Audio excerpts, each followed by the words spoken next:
Just saw a trooper driving by at high speeds conducting that crash test. Now, this is the scene where that crash happened earlier this evening, but there's actually a lake back here, and this tree is stretching all the way to the waterfront at this home here. Now, that's when police say they found a 13-year-old with gunshot wounds. We know this stems back from a shots fired call, then a foot chase with police, and then ultimately that fatal shooting. Family are still processing the storm. Now they're picking up the bits and pieces left behind in its trail. Yeah, Marcus said it was like 5 minutes. This was what I was doing. I had it over my head, as you can see now, and then sort of did a big reveal. Yeah, the biggest thing out here is it really hits your skin very quickly. I am not going to do any of those crazy backflips though, okay? All right, here we go. I can manage something like that. Oh yeah, you see that? That was, yeah, and the crowd goes crazy.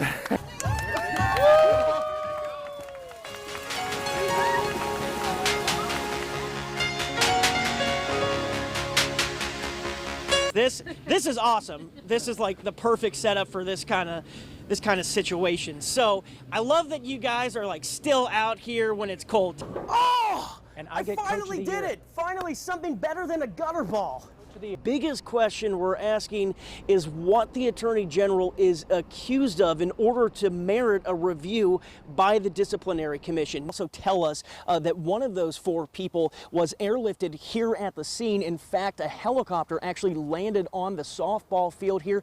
Yeah, exactly right. He's still reflecting on a lot of the hard work that's been done over these years, and Sheriff Leesenby, like many others we've spoken to, says he feels a sense of relief following the arrest of Richard Allen.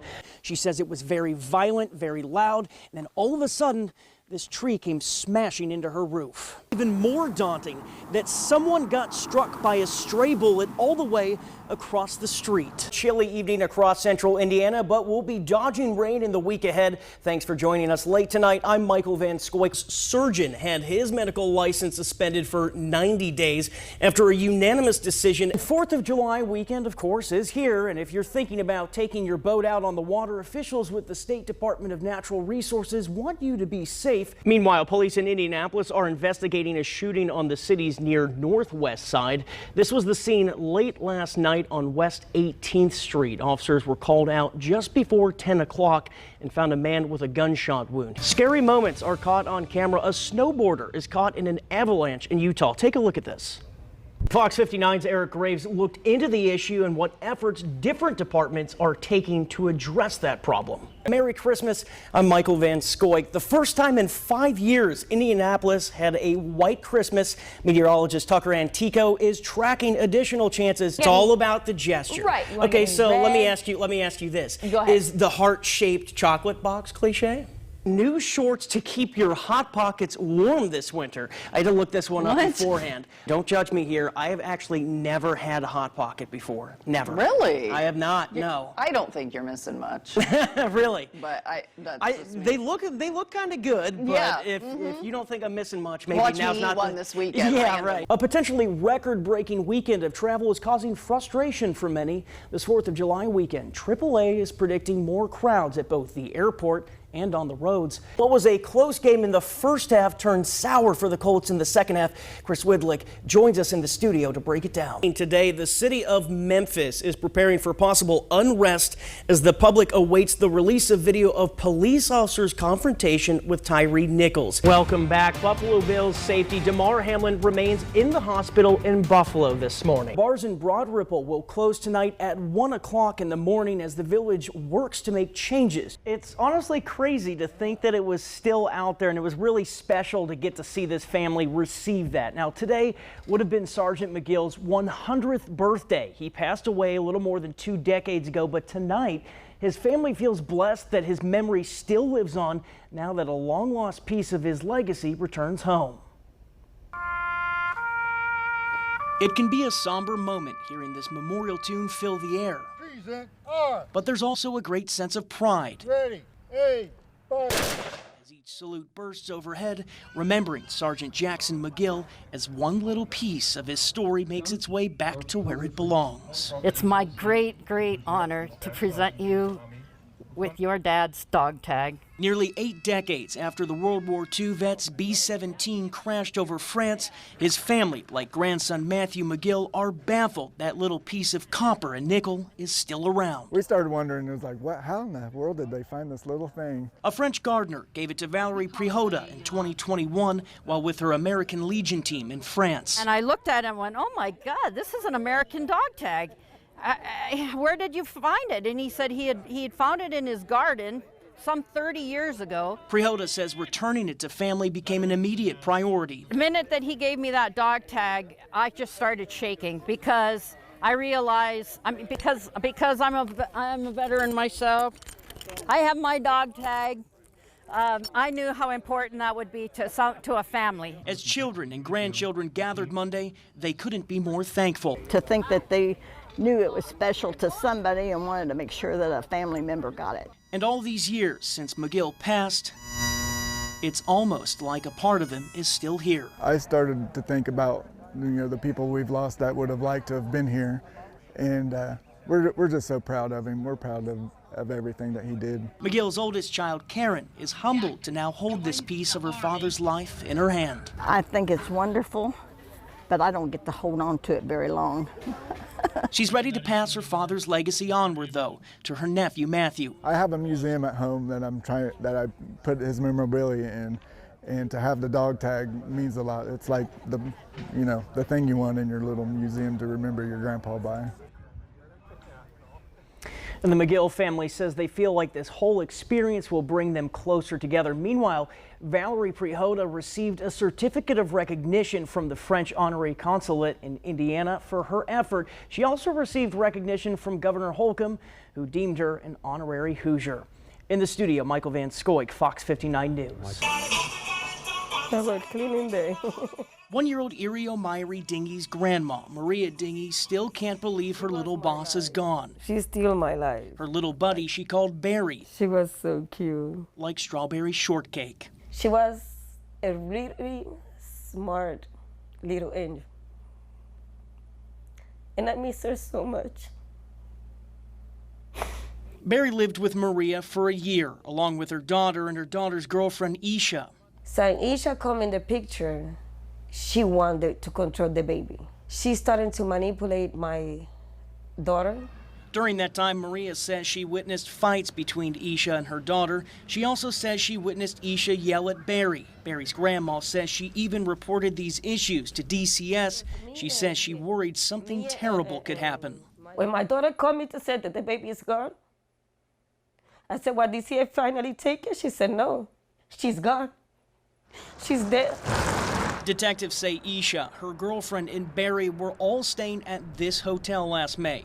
Court documents show Barry's mother woke up one morning and found the baby unresponsive. According to records, she never saw Isha hit her daughter, but she did have to pull Isha away from the child several times. An autopsy revealed Barry died from blunt force trauma. Maria says she believes her daughter also deserves to be held accountable. For being negligent, for being just quiet for 11 months and don't report what Isha do. Maria keeps Barry's ashes close, always dangling from her neck, seeking peace as she tries to move forward. I forgive my daughter and I really forgive Isha. And it's not for them. I forgive it for me and for Betty. Because we both deserve peace. From the east side of Indianapolis, Michael Van Schoik, Fox 59 News. Very concerned about this. They've even raised some of those concerns to district leaders, including board members. Now, Washington Township Schools started these summer technology maintenance positions back in 2019. Each year, an overwhelming majority of the workers have been related to school employees. Now, those employees include the superintendent, school principals, and several high-paid department chairs. Parents and Washington Township payers say they have a lot of questions about how the school is filling these jobs. Meanwhile, the district maintains it's not doing anything wrong. Cleaning computers, installing software, and moving technology equipment from building to building. Those are just a few of the things 23 summer workers did between 2019 and 2022. Over the years, that work cost the district nearly $100,000. We took a deep dive on Indiana Gateway, a statewide database gathering how taxes and public dollars are budgeted and spent. That's where we found these MSD Washington Township payroll records of the last 4 years. Right. Todd Hansen lives in the district. He was also doing the same research. I am stunned. I am stunned. Payroll records show at least 2/3 of these summer sub-technology workers between 2019 and 2022 are related to Washington Township employees. When you see that list of those names there, what do you make of it? I recognize a lot of the names, and I recognize a lot of the names as administration.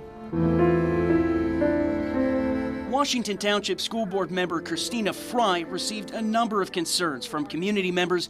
We reached out to each board member. She was the only one who agreed to speak to us or give a statement.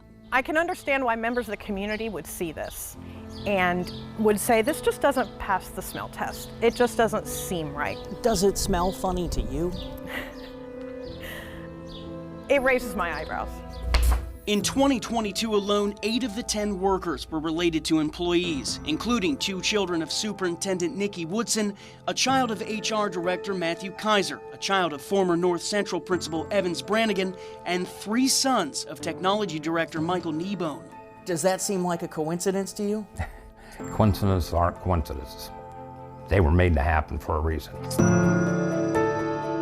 Graduation records show Kneebone's children didn't even attend Washington Township schools. District parent Kelly Campbell says she's bothered by the whole thing. Because of the number of children versus the number of children that are not related to these, administrators. We reached out to the district and requested interviews with Superintendent Woodson and Technology Director Kneebone. The district denied those requests. We also requested documentation of supervisors and timesheets. The district didn't provide either. But in a statement, it said workers were, quote, supervised by a variety of technology or operations department members depending on the tasks at hand. It also shared this district nepotism policy reading, persons related by blood or marriage to a member of the administrative staff should not be appointed to a position that is a line relationship involving supervision and evaluation of the position. But check out this last responsibility listed in a job description document the district shared with us. Other tasks as assigned by the Director of Technology. Yes, sir. How about that? How about that? And to say that there's no direct line supervision. How about that? No employee had a family member as their in-line supervisor. If you're Director of Technology and your 3 children are working for sub-technology, that looks like a direct line to me. The district says the job was posted online and open to all. It shared that job description sheet, but didn't provide any proof of the actual online postings between 2019 and 2022. The school board approved the hire of an external technology contractor in 2021. The contractor covered work for all grade levels except high school. But on May 17th, almost 3 weeks after our initial inquiry to the district, the technology director asked the board to extend and expand the contract so it also covers the high school. Now the district will no longer offer the summer sub-technology positions. In the studio, Michael Van Schoik, CBS4 News. A different kind of field, replacing an old familiar roar and hurrah with a new kind of chant. Hey now! One on the farm, and a rancher now followed by his flock. I had absolutely no plan for it to become what it's become.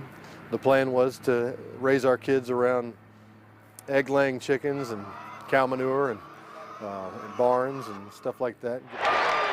Former Colts punter Hunter Smith now takes life to his pasture here in Zionsville. It's restored a passion from his childhood in Texas. There are 3 things that my dad taught me to not be afraid of: hard work, getting dirty, and animals. Little by little, animal by animal, the herds and the flocks grew. I just started buying more cattle and buying more birds and building more barns, and it just kind of gradually grew into thousands of people a month coming through our doors. The former Super Bowl athlete now eagerly welcomes all to his market and regenerative farm. The regenerative model really is just the age-old traditional model of giving back to the land that gives to us. As Smith tentatively cares to his animals and land, As long as you don't duck that head down and knock me over right now. there's one thing he and his family love most of all. It's a beautiful thing. We love taking our life and just extending it to the community. That's really what we've done. It may be hard to envision replacing pads, a helmet, and cleats with a flannel shirt, blue jeans, and a pair of boots, but for Hunter Smith, What do you think about those guys? Which one of them do you like? it's a feeling of being right back where he belongs. It's because I was raised with it, so it's really in my blood. It's a part of who I am. Hunter tells me there's one key reason why he's stuck around in Indiana after all of these years. He says nothing compares to the kindness of Hoosier hospitality. Now he loves serving hundreds of people on his farm each year.